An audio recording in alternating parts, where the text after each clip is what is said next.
Good morning, everyone. Brandon with City Auto Lock. Right now we are in a 2014 Ford F-250 Super Duty. We will be using the Smart Pro Lite, brought to you by Advanced Diagnostics. We have our new Ilco remote head key. We're going to go ahead and go to Ford F-250 Super Duty, 11 to 16 blade. And we're going to go to immobilizer. We're going to switch the ignition on with our key. All right, we're on. Cool. We're going to add a key.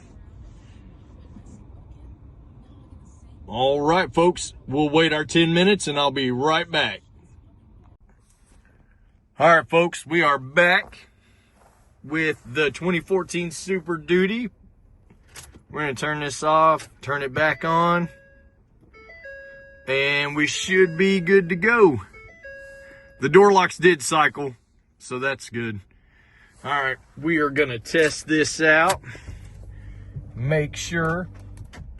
So I did have to program the remote separately, which is fine. But make sure this starts and runs. We're going to leave that on. All right, guys. That is a 2014 F-250 Super Duty with the Smart Pro Lite. Have a great day. Later.